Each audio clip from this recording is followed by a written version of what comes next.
코로나를 겪으면서 여러분 안녕하십니까?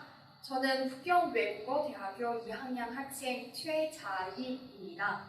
오늘 제가 이야기할 내용의 제목은 코로나를 겪으면서입니다.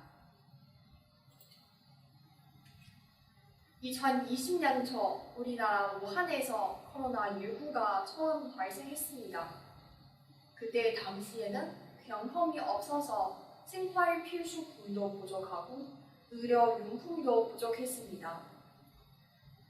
하루밤새 수많은 사람들이 그 바이러스로 인해 목숨까지 잃었습니다. 우리 우한은 모든 활동을 멈추고 도시를 봉쇄하려고 시민들은 집에서 격리하라는 요구를 받았습니다. 당시 고3 학생이었던 저는 대학 입시를 걱정하면서 코로나의 바이러스에 대한 무서움도 나이로 심해져 갔습니다. 내가 대학 입시를 문제없이 치를 수 있을까? 우리 모두 다 코로나에 걸리지 않을 수 있을까? 라는 생각이 항상 들었습니다. 그런데 바로 그때 우리나라에 가장 먼저 도움의 손길을 내민 나라가 있었습니다. 한국이었습니다. 한국은 중국에 의료 구호물자를 가장 보내온 31개 나라 중 하나였습니다.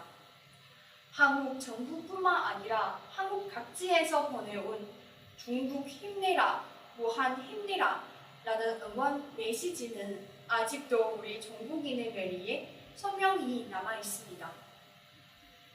한국 정부와 사회단체들은 우리나라는 코로나19를 극복을 위한 노력에 관심이 기울이며 물자 지원을 아끼지 않았고 한국의 문재인 대통령은 중국의 어려움이 바로 우리의 어려움이라는 말씀도 하셨습니다.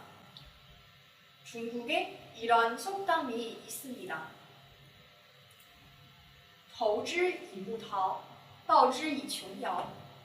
이 말이 무슨 뜻인지 여러분들은 아시나요?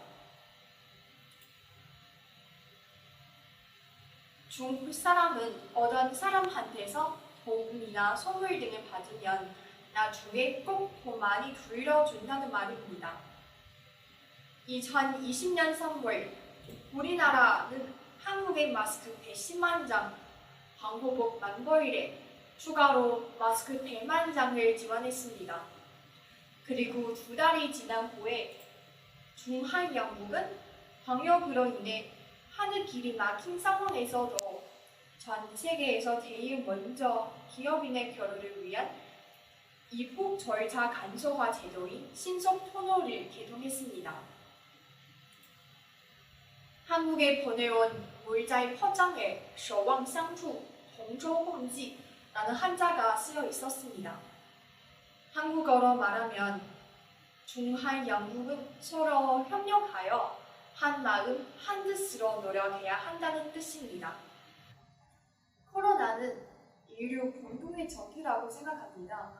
그런데 전 바이러스는 전이 없지만 사람은 전이 있다는 말을 믿습니다.